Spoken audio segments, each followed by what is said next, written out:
Dimas adalah seorang karyawan yang sudah hampir 5 tahun ini bekerja sebagai staf keuangan di sebuah kantor notaris. Dimas ini tipikal orang yang raut wajahnya flat, terlihat pemalas, tapi kerjaannya selalu beres. Badannya tinggi tegap, rambutnya lurus tapi acak-acakan, seperti nggak pernah mandi. Tiap hari berangkat kerja juga selalu mepet waktu. Memang sih, kendaraan yang ia gunakan itu motor Astrea Grand tahun 94 yang usianya bahkan lebih tua 1 tahun dari dirinya. Namun, tetap saja, itu tidak bisa dijadikan alasan. Rekan kantornya hanya ada 5 orang, total 6 kalau sama Dimas. 1 orang atasan, 2 laki-laki dan 2 perempuan sebagai karyawan. Sekedar informasi, semua rekan-rekannya itu sudah menikah. Hanya Dimas sendiri yang masih jomblo. Suatu hari, Dimas datang tidak seperti biasanya. Ia 10 menit datang lebih awal. Badannya pun harum, rambutnya rapi seperti habis bersolek. Meja kerjanya yang biasanya berantakan tiba-tiba rapi hari itu. Auranya yang sering terlihat tidak semangat, entah kenapa hari itu nampak lain.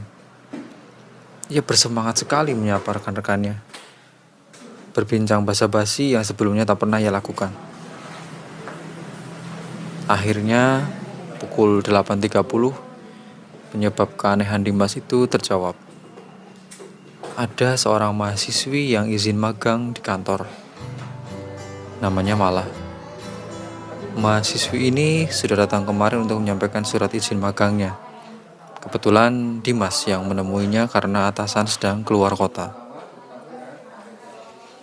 Memang si Mala ini manis anaknya.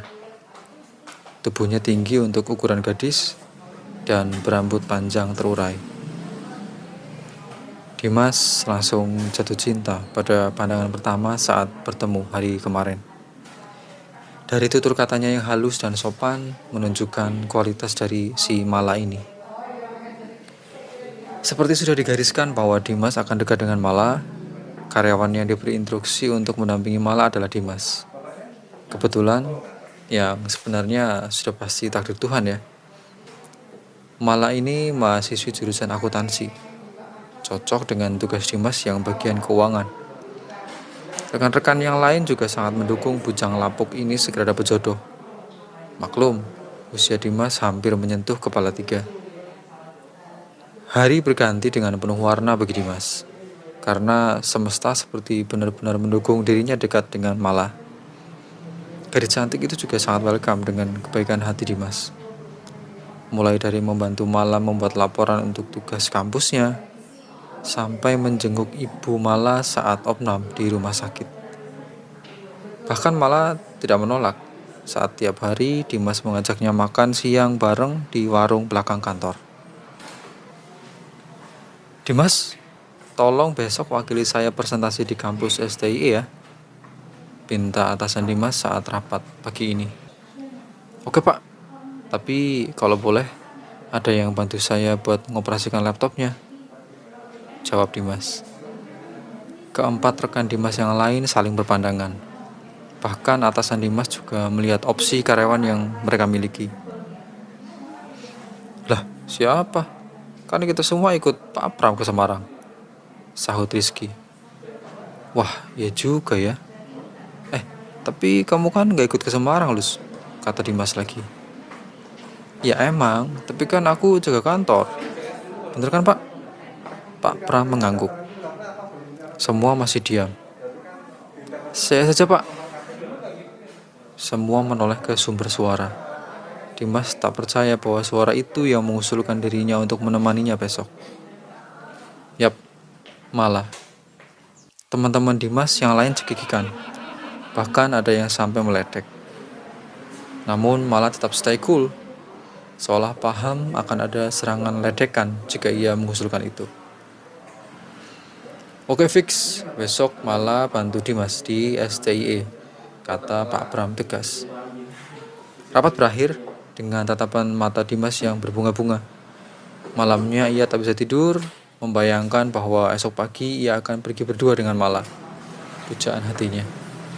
Materi presentasi sudah ia kuasai, tapi gejolak di hati tak bisa ia kendalikan.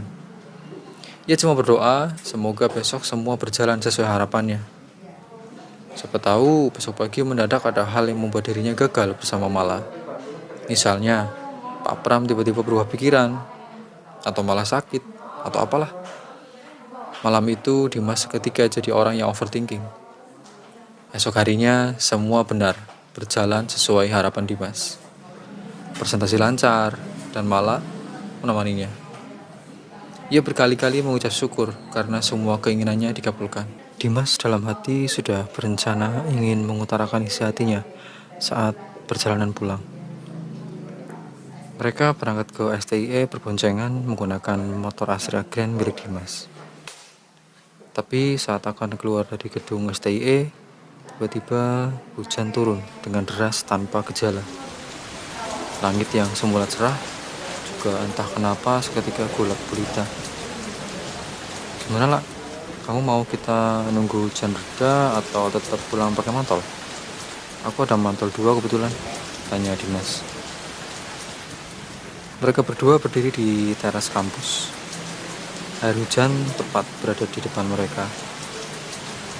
Sebentar mas, saut Mala sambil mengeluarkan HP-nya. Nampak Mala sedang menelepon seseorang, sementara Dimas serius mempersiapkan diri untuk mengutarakan isi hatinya. Ia merasa momen ini adalah waktu yang tepat. Saat Mala sudah selesai menelepon, Dimas langsung bertanya, Mala? Mala nampak sedang melihat ke arah parkiran mobil yang ada tidak jauh dari mereka berdiri. Ia baru sadar kalau Dimas sedang mengajaknya bicara. Iya, gimana mas? Hujan masih terus mengguyur tanpa henti. Tidak ada orang sama sekali di sekitar mereka. Mereka memilih berteduh di dalam kampus. Aku mau ngomong. Dimas tak berani menatap wajah Mala yang teduh dan polos itu. Sementara Mala juga tidak merasa Dimas akan membicarakan hal yang aneh-aneh. Yang agak keras ngomongnya mas, gak kedengeran nih, teriak Mala. Dimas kemudian mengulangi ucapannya. Aku mau ngomong. Aku suka sama. Ucapan Dimas terhenti karena tiba-tiba di depan mereka sudah ada mobil sedan mewah yang sepertinya sudah ditunggu oleh Mala.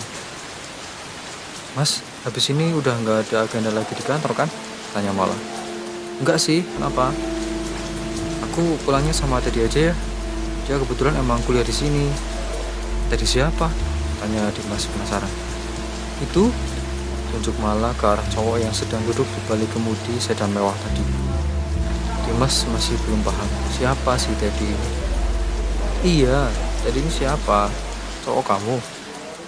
Dimas menebak seperti itu, tentunya berharap Mala akan menjawab dengan bantahan. Namun ternyata Mala hanya menjawab dengan senyuman, seolah mengiyakan tebakan Dimas barusan. Maaf, aku pulang duluan ya mas, ujar Mala sambil berlari menerobos hujan. Suara guntur tiba-tiba menggelegar dengan keras.